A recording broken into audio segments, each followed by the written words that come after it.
Hello friends, अभी लगभग लाखों लड़के मैट्रिक लिख चुके हैं और इंटर में एडमिशन लेना चाहते हैं या पॉलिटेक्निक में एडमिशन लेना चाहते हैं या कोई और सेक्टर में एडमिशन लेना चाहते हैं।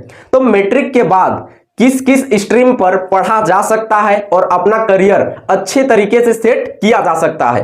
क्या पॉलिटेक्निक करना सही है? क्योंकि 10th के बाद मैक्सिमम जो टेक्निकल सेक्टर में सुनाई देता है वो पॉलिटेक्निक कर लो। क्या पॉलिटेक्निक करने के बाद जॉब आसानी से मिल जाती है? तो हम इन सभी सेक्टरों के बारे में बात करेंगे कि किस सेक्टर में एडमिशन लेने से बेनिफिट रहेगा, जल्दी जॉब मिलेगा और आपको अपना इंटरेस्ट अनुसार किस में एडमिशन लेना चाहिए। अक्सर हम लोग 10th क्लास का एग्जाम देते हैं, उसके बाद हमारे पास ऑप्शन नहीं होते हैं, हमारे पास जानकारियां नहीं होती है कि हम किस सेक्टर पे एडमिशन ले। तो आपको इस वीडियो पर सारे सेक्टर्स के बारे में जानकारियां मिलेंगी। उसके बाद आपको अपना इंटरेस्ट के अनुसार डिसाइड करना है कि आपको कहां पर एडमिशन लेना चाहिए। तो दोस्तों बात करते हैं, इसमें 3 सेक्टर होते हैं, सबसे डिवाइड किया गया है। एक होता है टेक्निकल, एक होता है नॉन टेक्निकल और एक होता है शॉर्ट टर्म कोर्स। तो सबसे पहले बात करते हैं टेक्निकल कोर्स में। टेक्निकल कोर्स में भी 3 चीज आते हैं, पहला पॉलिटेक्निक, दूसरा ITI और तीसरा पैरामेडिकल। पॉलिटेक्निक में आप एक ब्रांच चुनिएगा जिसमें आपका इंटरेस्ट हो, उसके बाद 3 साल का आपका उसमें पढ़ाई होगा।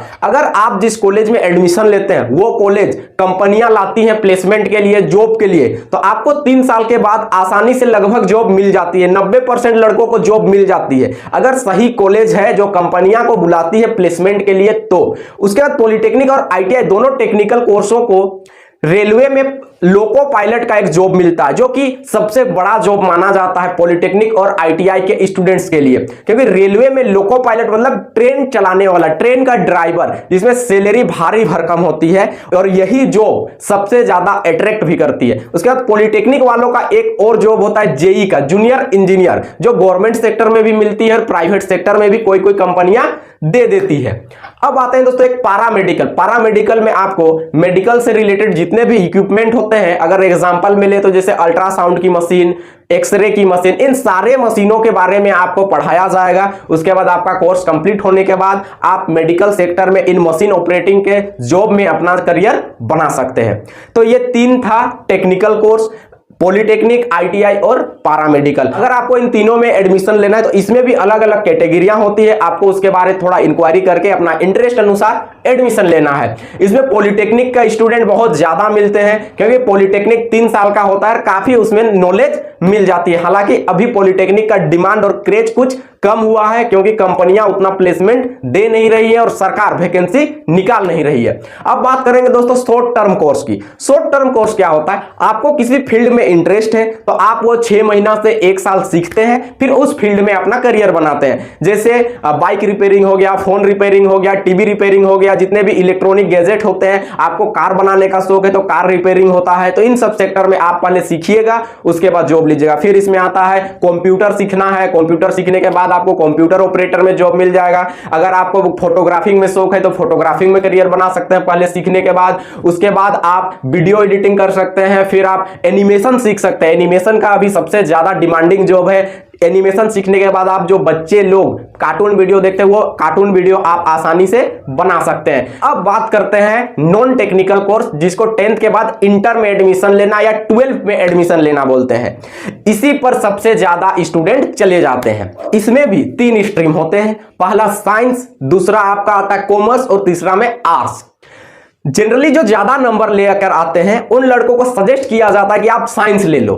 उसके बाद जिसको बैंकिंग सेक्टर में जाना रहता है, जिसको मैनेजमेंट सेक्टर में जाना रहता है, वो ले लेते हैं कॉमर्स। जिनको प्लेन पढ़ाई पढ़ना है वो ले लेते हैं आर्ट्स। हालांकि आर्ट्स में भी कोई कम नॉलेज नहीं मिलता है। आप आर्ट्स सही से पढ़कर अपना स्टेट PCS निकाल सकते हैं, UPSC निकाल सकते हैं अगर अच्छे से पढ़ाई करें तो। अब दोस्तों बात करेंगे कि साइंस किन बच्चों को लेना चाहिए। जनरली घर वाले बोलते हैं जो भी ज्यादा नंबर लेके आता है उसे साइंस ले लेना चाहिए।